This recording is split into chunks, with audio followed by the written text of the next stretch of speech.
Hello, everyone. My name is Melissa Bittenbender, and I just wanted to thank you for joining us today. We are going to be discussing initiatives and referendums in Arizona. I have shared my screen with you, so you can go ahead and follow along, and take notes if you wish. So we're going to start today by what is an initiative and a referendum. An initiative is a process that enables citizens to make their own laws. These laws are drafted by the citizens themselves and then placed on the ballot for voters to vote on. Referendums, on the other hand, is a process that enables citizens to reject the laws that the legislature has already passed. So this allows citizens to vote on laws that have been written by the legislature. All right, so what are different types of initiatives and referendums that we have? Initiatives, we have a constitutional initiative, which allows citizens to make changes to the state's constitution on their own. An example of this is allowing women the right to vote. Statutory initiatives allow citizens the right to propose, write, and enact everyday laws. An example of this was changing the name from Arizona State College to Arizona State University. Referendums, on the other hand, there are three different kinds. There's the constitutional referendum, which allows voters to approve or reject constitutional amendments that have been proposed by legislature. There are statutory referendums by legislative referral. This allows the legislature to refer ordinary laws that they have passed over to voters for approval, as opposed to sending it to the governor or to either veto or approve. So it's ultimately taking that veto power away from the governor. Statutory referendum by citizen petition, or what is sometimes referred to as popular referendum. This permits voters to interject and attempt to override a bill that's already been passed by the legislature and approved by the governor. So now, how exactly does this happen? Like, what do we do? What are the steps? So how is a constitutional initiative created? Ultimately, the proposed amendment or petition is drafted by any registered voter using a form that's supplied by the Secretary of State. Now, only one subject can be addressed on these petitions. The petition is then filed with the Secretary of State, and then the initiator needs to obtain signatures from 15% of all the voters that voted in the previous election, showing support for that petition. And then once those signatures are received, that petition is then returned to the Secretary of State at least 4 months prior to the next scheduled election.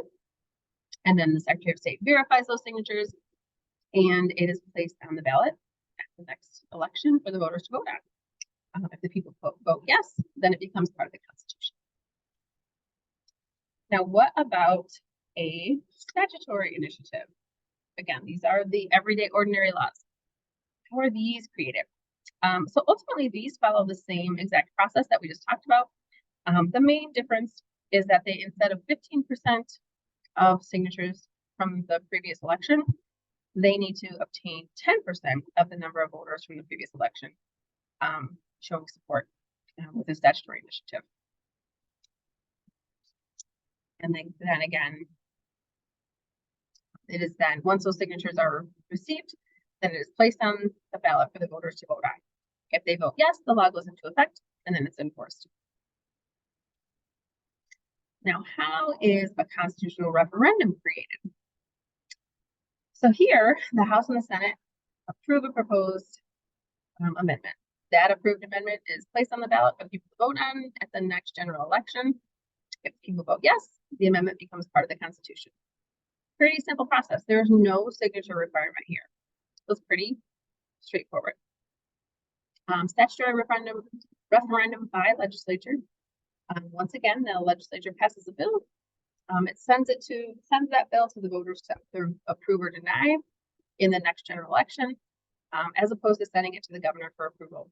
Once again, this is kind of taking away that veto power from the governor. If the majority say yes, then the law is approved and it's then enforced. Again, there's no signature requirement there, you see. All right, now a statutory referendum by citizen petition is a little bit different. So any registered voter begins circulating a petition opposing a newly passed law by the legislature. So in this case, the elected officials pass a law. I am not happy about it. So I begin circulating a petition. I need to obtain 5% of signatures of the number of voters from the previous election to show support. And I only have 90 days to get those signatures from the time that bill or law was passed. If my signatures were obtained, then the law does not go into effect. Because after every law is passed, it is placed on hold for 90 days just to allow for this process. So if I get my signatures within those 90 days, that law is placed on hold until the next general election. It's placed on the ballot for voters to vote on. And if the voters vote no, then the referendum was successful and the law is vetoed. If the voters vote yes, then the law goes into effect immediately and is enforced. All right, so initiatives versus referendums. What's similar? What's different? So both give citizens rights. Initiatives, again, allows them to make their own laws. Referendums, gives us our right to reject the laws that have already been passed. Both are forms of direct democracy, which we'll talk about in a minute. And then both are reforms that developed out of the progressive movement. Differences, what makes these different? So initiatives are designed for new laws, and referendums are to oppose and approve recently passed laws. We talked about that a lot. So that's obviously one of the most obvious differences. Initiatives, both constitutional and statutory, require signatures of either 15 or 10% of voters to be placed on the ballot for a vote, whereas the statutory referendum by a voter petition or popular referendum require only 5%, and the other two types of referendums don't require any. So that's a major difference. The time frame that they need to obtain these signatures is significantly different. Initiatives have to be filed with the Secretary of State 4 months prior to the next general election, whereas the signatures for the referendums need to be filed for only 90 days after the bill was passed. So that time frame is very, very different.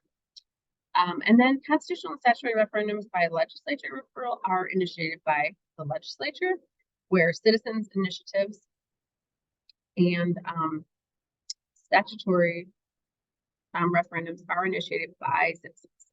Okay. All right.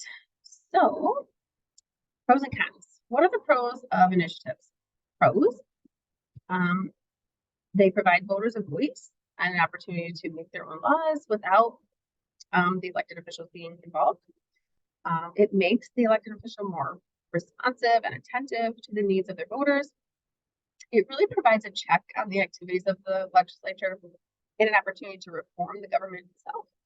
And it provides citizens the same power politically as wealthy individuals and special interest groups that have enjoyed those powers for quite some time. So cons. What's bad about our initiatives? They can sometimes be poorly written, badly drafted laws created by citizens often become meaningless, ineffective, and need to be redrafted. They do not always obtain the result intended. And also the number of items the voters are expected to vote on makes it extremely challenging for them to make informed decisions. It's quite hard to do proper research on the number of items that can be on a ballot in some cases. This process is more accessible to those voters that have resources and funds to pay for the petition and signature process. To obtain the number of signatures that are needed, it can require funds and oftentimes companies to help get those signatures, which costs a lot of money. And also, the money required to complete the process lends itself to organizations and special interest groups promoting their own interests. And often, too, due to the number of signatures that are required, there's sometimes signature fraud. So that's something that they have to watch closely. Initiatives also can be too extreme, offering voters only kind of a all or nothing approach instead of more that middle ground. So that can make it tricky. Referendum pros and cons, the goods and the bads. So what is good about our referendums? It provides citizens the right to reject laws by the legislature. It provides you a voice, even if you don't like what has just been passed. It's not done yet, so you still have 90 days to work through this process. It creates a more direct link between the people and the elected officials. It requires the legislature to remain mindful of the issues that are important to the people that it represents, and to not simply just pay attention to those that fund their campaigns and the elite. And it causes the legislature to refrain from passing laws that contradict their voters' wishes. And it does foster a more engaged voter population. When you have more of a voice, you tend to pay more attention. So what's bad? What are the cons when we look at our referendums? Once again, the number of items that end up on our ballots, again, make it challenging for voters to make informed decisions. Also, there are often referendum campaigns that are very expensive and include false promises on both sides of issues. And this can create opportunity for misinformation to the people and makes it really challenging to make informed decisions and maintain realistic expectations. Direct democracy. So what is this? What is direct democracy? So this is a system of government where people directly govern without elected officials acting on their behalf. So this is where the people can actually directly make a difference. And initiatives and referendums are two ways in which people of Arizona can govern themselves outside of the elected officials in office. So again, initiatives allow those citizens to create their own laws without those officials having to interject. And referendums allow citizens to reject laws that have already been passed.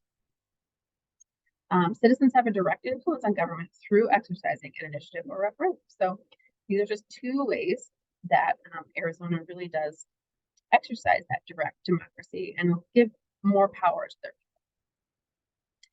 Here are just some references that I utilized for our presentation today.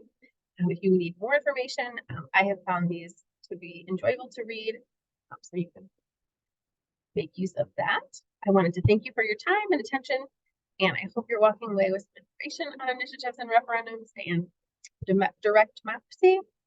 If you have any questions, again, my name is Melissa Bittenbender, and my email address is here as well. So thank you all again so much for joining. I hope you have a really great day, and I will talk to you soon.